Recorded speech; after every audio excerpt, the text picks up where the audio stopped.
أعوذ بالله من الشيطان الرجيم بسم الله الرحمن الرحيم قل إن كنتم تحبون الله فاتبعوني يحببكم الله صدق الله العظيم وصدق رسوله النبي الأمين المتين الكريم يا أيها الذين آمنوا صلوا عليه وسلموا تسليما اللهم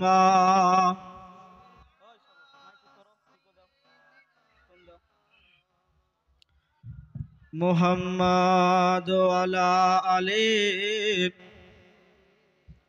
مولانا সাল্লাল্লাহু তাআলা আলাইহি ওয়াসাল্লাম। ও মদিনার মাটি রে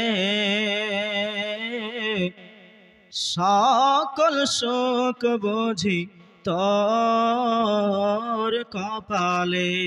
মোহাব্বতে বলুন সুবহানাল্লাহ। আর একটু জোরে বলুন ইয়া রাসূলুল্লাহ। ও মদিনার মাটি রে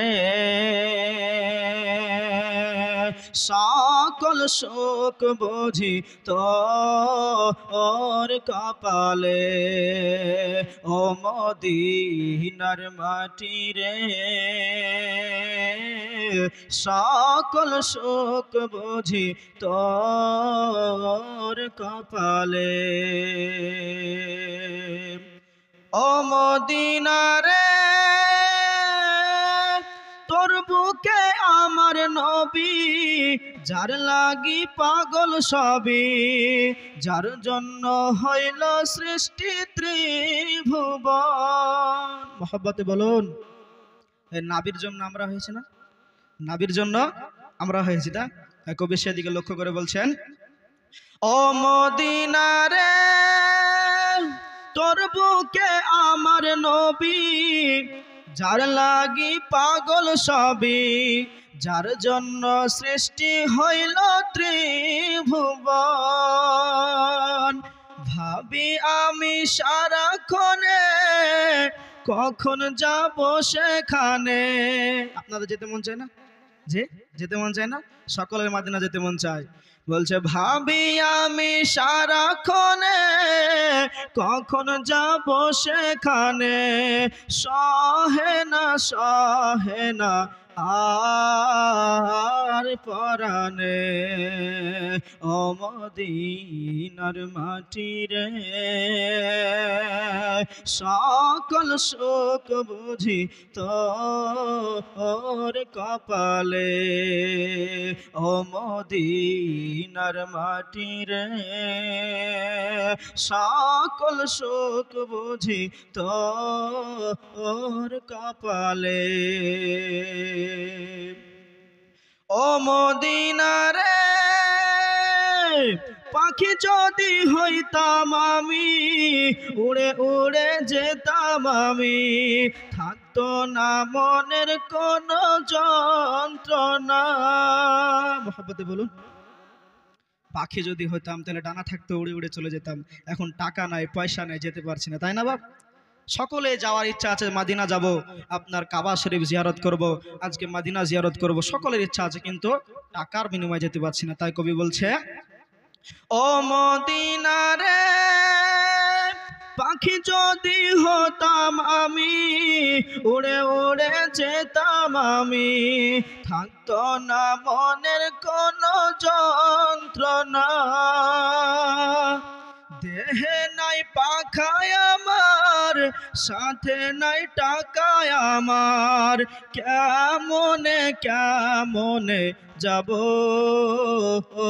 সেখানে। ও মদিনার মাটি রে সকল সুখ বুঝি তোর কপালে।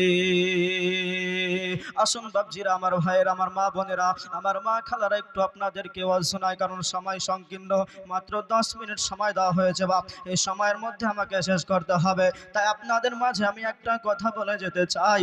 আমি আপনাদের সম্মুখে আয়াত তেলাওয়াত করেছি, আমার আল্লাহ পাক আল্লাহ তাআলা পবিত্র কোরআন দ্বারা আমাদেরকে জানিয়েছেন, জালিকাল কিতাবু লা রাইবা ফি, that is a holy Quran, there is no doubt.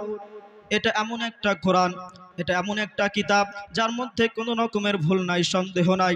ওই পবিত্র কোরআন কোন কোরআন? আমার আল্লাহ পাক আল্লাহ তাআলা বলছেন, if you read the Quran you will find goodness. তুমি যদি কোরআন পড়ো তুমি তবু নেকি পাবে, বলেন সুবহানাল্লাহ। বাপজিরা, আমার ভাইরা, আপনি মনে করছেন আমি কোরআন পড়তে জানি না, আমি নেকি থেকে বঞ্চিত হব? না না না, আমার আল্লাহ পাক আল্লাহ তাআলা বলছেন, if you touch the Quran you will find goodness. তুমি যদি কোরআনকে স্পর্শ করো তুমি তবুও নেকি পাবে, বলেন সুবহানাল্লাহ। এমন একটা কোরআন, যেই কোরআনকে আপনি স্পর্শ করলে নেকি পাবেন, যে কোরআনকে পড়লে নেকি পাবেন। আমার আল্লাহ বলছেন, if you look at the Quran you will find goodness. তুমি যদি কোরআনকে দেখো তুমি তবুও নেকি পাবে, বলেন সুবহানাল্লাহ। এই পবিত্র কোরআন থেকে আপনাদের সম্মুখে আমি একটা করে আয়াতে কারিমা তেলাওয়াত করেছি, সেটি হলো, কুল ইন কুনতুম তুহিব্বুনাল্লাহ ফাত্তাবিউনি ইউহিব্বুকুমুল্লাহ। আমার আল্লাহ পাক আল্লাহ তাআলা বলেন, কুল, হে নবী আপনি বলুন।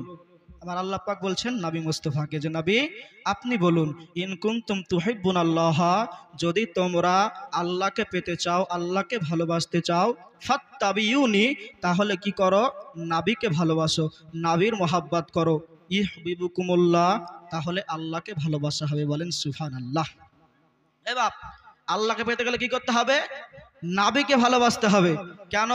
আল্লাহ পাক হুকুম দিয়েছেন যে এ পৃথিবীর মানুষেরা, তোমরা যদি আল্লাহকে ভালোবাসতে চাও, তোমরা যদি নবী আল্লাহ আমাকে পেতে চাও, আল্লাহ আমাকে ভালোবাসতে চাও, তাহলে তোমরা নবীকে ভালোবাসো, নবীর মোহাব্বত করো। আসুন বেরাদার, নবীর মোহাব্বত সম্পর্কে আপনাকে দুটো কথা বলে দিতে চাই। নবীকে কেমন ভালোবাসতে হবে, নবীকে কেমন ভালোবাসতে হবে, এই সম্পর্কে আমার আল্লাহ পাক আল্লাহ তাআলা বলেন, নবীকে এমন ভালোবাসতে হবে, এমনভাবে প্রেম করতে হবে, ভালোবাসতে হবে, তাহলে আল্লাহ আমাকে পাবে। আমার নবী বলেন, ততক্ষণ পর্যন্ত কেউ পরিপূর্ণ মুমিন হতে পারবে না, ততক্ষণ পর্যন্ত আপনার মুসলমান পরিপূর্ণ হতে পারবে না, যতক্ষণ পর্যন্ত নিজের সন্তানের চাইতে, নিজের পিতামাতার চাইতে, নিজের বিবির চাইতে, নিজের পরিবার আত্মীয় স্বজনের চাইতে আপনি নবীকে না ভালোবাসবেন। মোহাব্বতে বলুন। এবার বুঝতে পারছেন কথা? খুব অল্প সময়, সেজন্য আপনার কি বক্তব্য দেবো বুঝতে পারছি না, কারণ আপনাদের প্রধান বক্তা আপনাদের আমন্ত্রিত বক্তা উনি এসে বসে আছেন, ঠিক আছে? তাই আপনার কি বক্তব্য দেবো বুঝতে পারছি না, তাই একটু আপনাদেরকে শুনিয়ে যাই যে নবীর মোহাব্বত, নবীর ভালোবাসা কেমন হওয়া উচিত। বাপজিরা, আমার ভাইরা, নবীকে কেমন মোহাব্বত করতে হবে একটু শুনুন।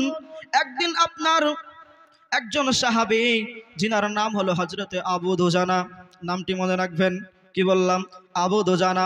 হযরতে আবু দুজানা আপনার নবী মুস্তাফার পিছনে নামাজটা আদায় করে, কিন্তু বেরাদার আজকে নামাজ আদায় করার পরে দোয়া করে না, দোয়া করে না। কি করে? দোয়া না করে আজকে বাড়ির দিকে চলে যায়। কিছু সাহাবাগণ এটা আপনার লক্ষ্য করলো যে আপনার আবু দুজানা কিন্তু নামাজ পড়ে কিন্তু দোয়া না করে বাড়ি চলে যায়। যখন আপনার এই রকম একদিন, দুই দিন, তিন দিন দেখা গেল, আমার নবী মুস্তাফাকে একজন সাহাবী এসে বললেন, ইয়া রাসূলুল্লাহ, ইয়া হাবিবাল্লাহ, নবী গো, একজন সাহাবী যার নাম হল হযরতে আবু দুজানা, উনি আপনার পিছনে নামাজটা পড়ে কিন্তু দোয়া করে না, দোয়া করে না, আজকে তাড়াতাড়ি করে বাড়ির দিকে চলে যায়।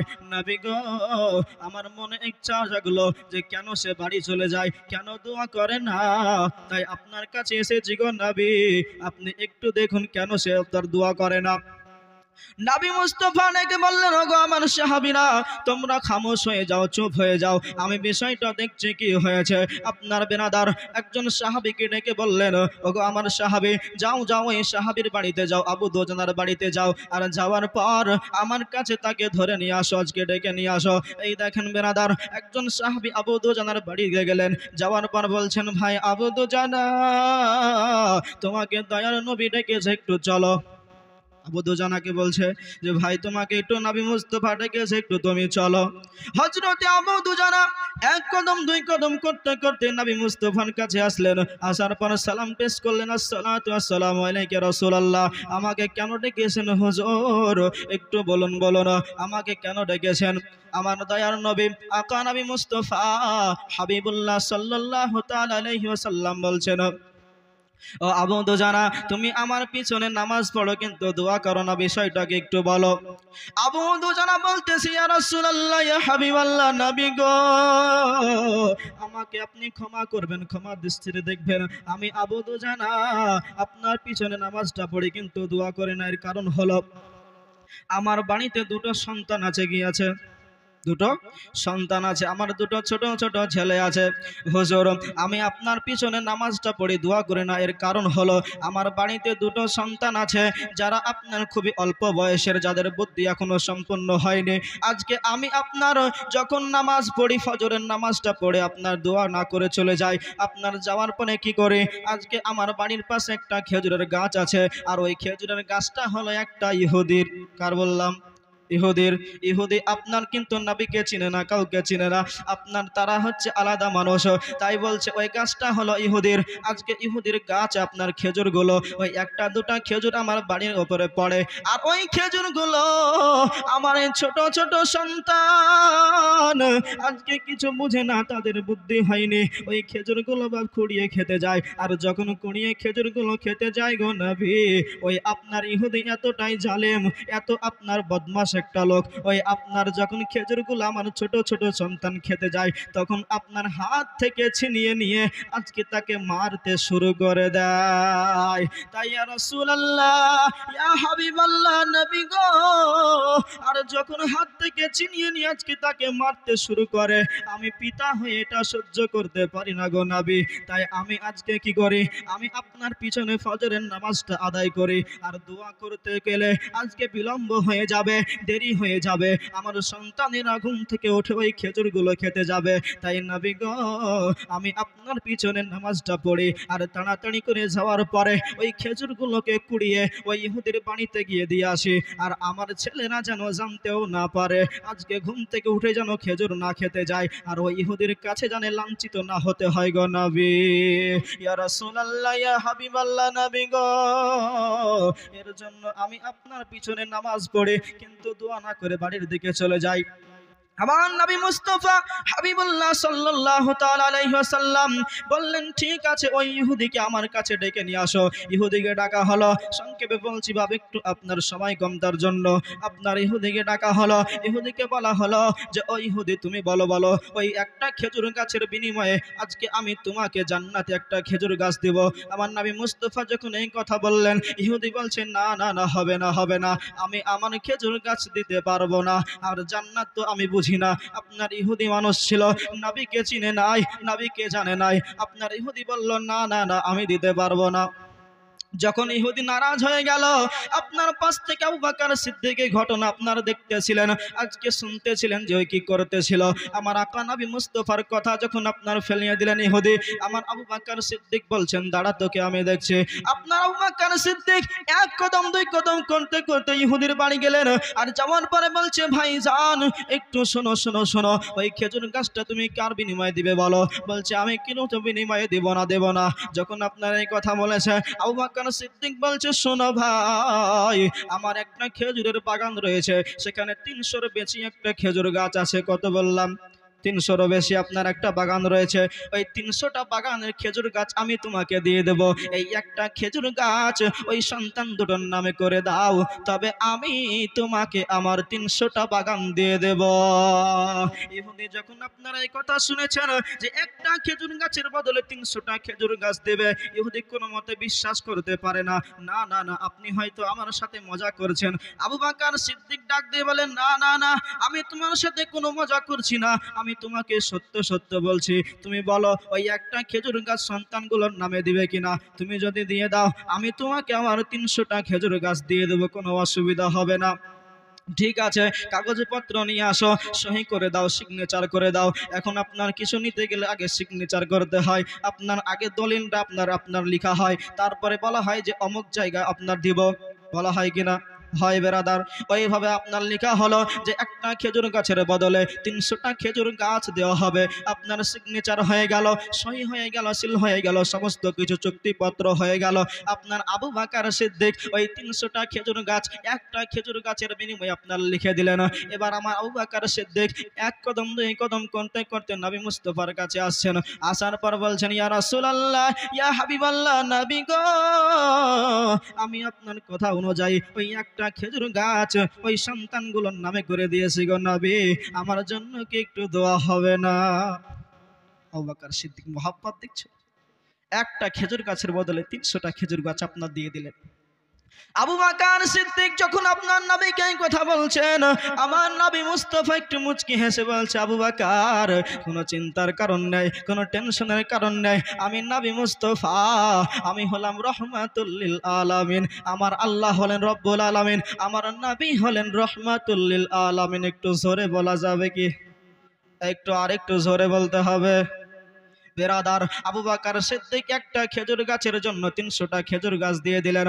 সেই দিন আমার আকা নবী মুস্তাফা আবু বকরকে জিজ্ঞেস করেছিলেন, আবু বকর, তুমি একটা খেজুর গাছের জন্য ওই 300টা খেজুর গাছ কেন দিলে একটু বলো?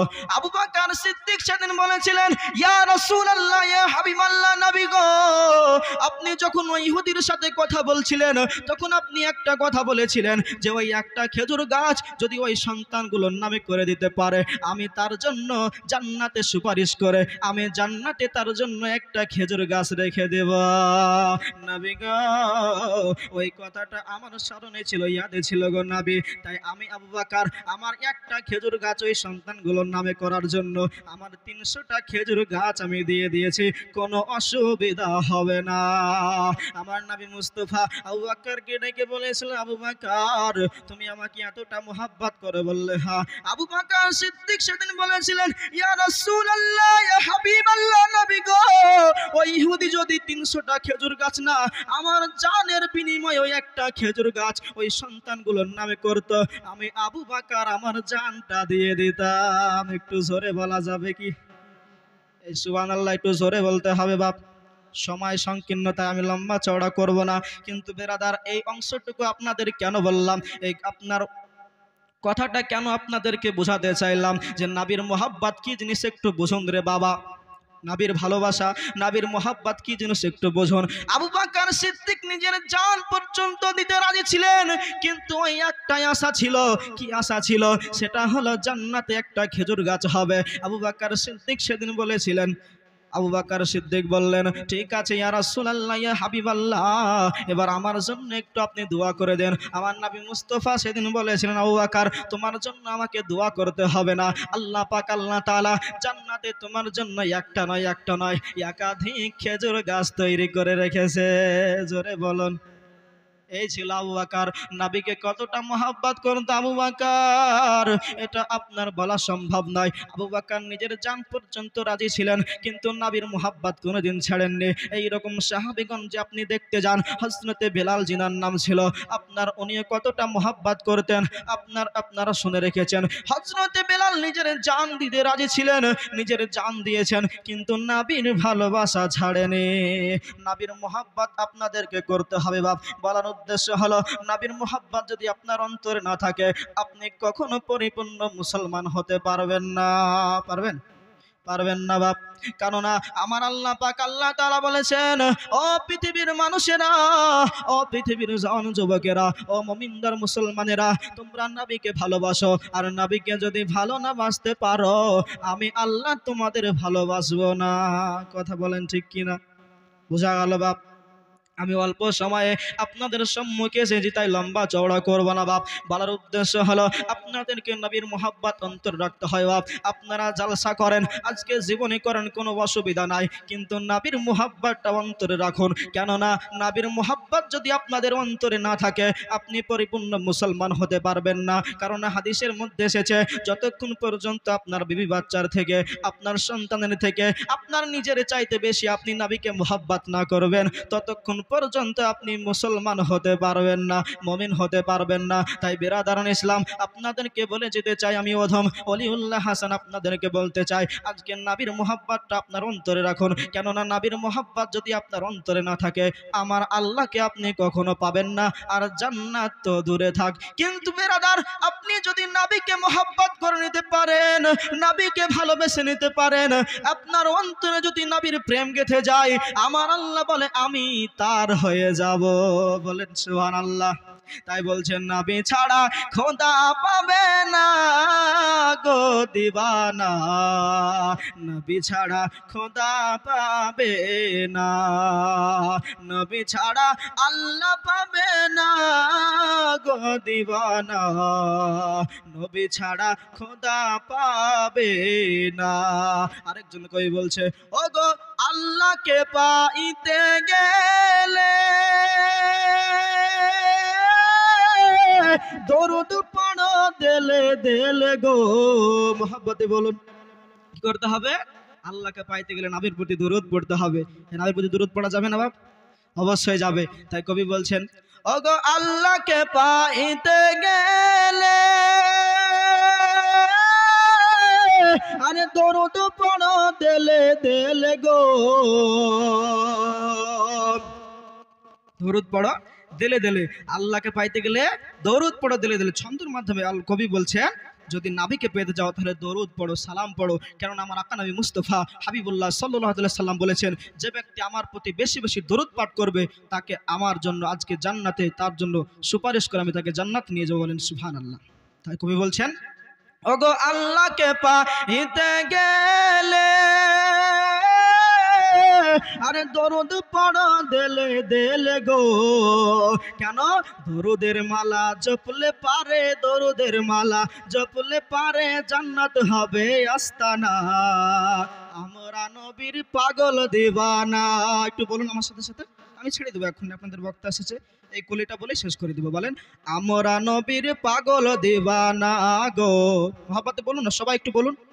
নাবির সানে গজল বলে নাকি পাওয়া যাবে? খামোশ থাকবেন না, মুখ খুলুন, বলুন, আমরা নবীর পাগল দিবানা গো, আমরা নবীর আশিক দিবানা, আমরা নবীর পাগল দিবানা গো, আমরা নবীর আশিক দিবানা। ও গো রাতের দিনে ঝগড়া বাঁধে, আরে নবী হবেন আমার মাঝে গো। মোহাব্বতে বলুন, রাত দিন আপনার নবী মুস্তাফা কখন এসেছিলেন?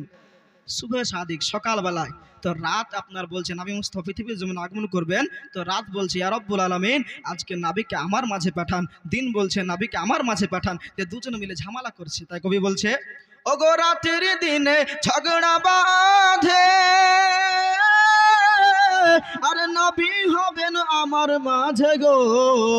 তাই রাতে বলে ইয়া নবী, দিনে বলে ইয়া নবী, নবী কি মোরা পাবো না? আমরা নবীর পাগল দিবানা গো, আমরা নবীর আশিক দিবানা, আমরা নবীর পাগল দিবানা গো, আমরা নবীর আশিক দিবানা। তাই 12ই রবিউল আউয়ালে আসিলেন নবী ভোর সকালে। মহাব্বতে বলুন, নবী মুস্তাফা কখন এসেছিলেন? সুবে সাদিকের সময়। না রাতে আসলেন, না দিনে আসলেন। তাই কবি বলছেন, তাই 12ই রবিউল আউয়ালে আসিলেন নবী ভোর সকালে।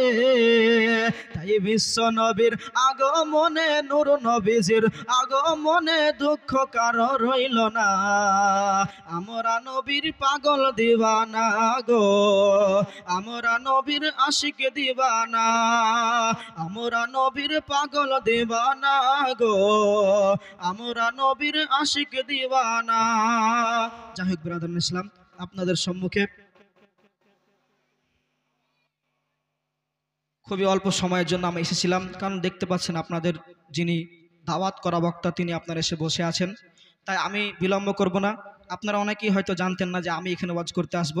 তাই আমার বন্ধুবর্গ মুফতি সাহেব আপনার মৌলানা সাজিদুল ইসলাম মিসবাহ সাহেব উনি আমাকে ডেকেছিলেন, এসেছিলাম আপনাদের সম্মুখে খুব অল্প সময়ের জন্য। বিদায় নিচ্ছি। সকলে আপনারা আমার জন্য দোয়া করবেন। আমি বক্তব্য লম্বা চড়া করব না, কারণ উনি এসে বসে আছেন বেয়াদবীর সমতুল্য, উনি এখানকার আপনাদের বক্তা, তা আমি লম্বা চড়া করব না। সকলেই আমার জন্য আপনারা একটু দোয়া করবেন খাস করে, ঠিক আছে? বলুন ফি আমানিল্লাহ। কেউ যদি আপনাকে বলে যে আমার জন্য একটু দোয়া করবেন, তাহলে আপনি বলবেন ফি আমানিল্লাহ, ঠিক আছে? বুঝতে পারলেন বাপ? জি। তাই আমি আপনাদের সম্মুখে কোরআন থেকে আয়াত পড়েছিলাম, কুল ইন কুনতুম তুহিব্বুনাল্লাহ ফাত্তাবিউনি ইউহিব্বুকুমুল্লাহ। হে নবী, আপনি বলুন যদি তোমরা আল্লাহকে পেতে চাও, আল্লাহকে ভালোবাসতে চাও, তাহলে যেন তোমরা নবীকে মহব্বত করো, নবীকে ভালোবাসো। বা একটাই কথা বলবো, রিকোয়েস্ট করবো আপনাদেরকে সকলকেই, যে যতদিন এই পৃথিবীতে বেঁচে থাকবেন চেষ্টা করবেন নবীর মহব্বত, নবীর ভালোবাসা অন্তরে রাখার। একবার আপনি নবীকে ভালোবেসে দেখুন, নবীর মহব্বতে একবার দরুদ পড়ুন, আল্লাহ দেখুন আপনার প্রতি 10টি রহমত নাজিল করবে। বলেন সুবহানাল্লাহ। এই যে সুবহানাল্লাহ, আপনারা অনেকে বলতে আপনার ভাবছেন যে ঠান্ডা লেগে গেছে সুবহানাল্লাহ বলবো না, আপনার ভাবছেন সুবহানাল্লাহ বলে কি লাভ। বিরাদার, আপনাকে বলে যেতে চাই, এই সুবহানাল্লাহ পড়লে আপনার সঙ্গে সঙ্গে আপনার আমলনামায় 90টি নেকি লেখা হয়। বলেন সুবহানাল্লাহ। আর একটু জোরে বলুন না সুবহানাল্লাহ। সুবহানাল্লাহ পড়লে আপনার আমলনামায় 90টি নেকি লেখা হয়। কেন? কারণ আপনার হাদিসের মধ্যে এসেছে যে আপনার কেউ যদি আরবি অক্ষরে একটা হরফ আপনার পড়ে, তার 10টি করে নেকি হয়। তো সুবহানাল্লাহ আপনার 9টি অক্ষর আছে, তো 9 10 90, 90টি নেকি আপনার আমলনামায় লেখা হবে, আর আপনার গুনাহ আপনার ক্ষমা করা হবে। বলেন সুবহানাল্লাহ। তো বিরাদারান ইসলাম, আপনাদেরকে আমি রিকোয়েস্ট করতে চাই, অনুরোধ করতে চাই, যে যতদিন এই পৃথিবীতে বেঁচে থাকবেন চেষ্টা করবেন যেন নবীর মহব্বত নিয়ে অন্তরে রেখে যেন আমরা সকলেই আপনার থাকতে পারি, এবং নবীর মহব্বত নিয়ে নবী মুস্তাফার কালমা পড়তে পড়তে যেন আমরা ইহকাল ত্যাগ করতে পারি, আপনার ইন্তিকাল করতে পারি। সকলে পড়ুন আপনার আল্লাহুম্মা আমিন, আল্লাহুম্মা আমিন। আল্লাহ সকলকে আপনাদেরকে হেদায়েত দান করুক, সঠিক পথে চলার তৌফিক দান করুক। দোয়া করব, আপনারা দোয়া করবেন। আসসালামু আলাইকুম ওয়া রাহমাতুল্লাহি ওয়া বারাকাতুহু।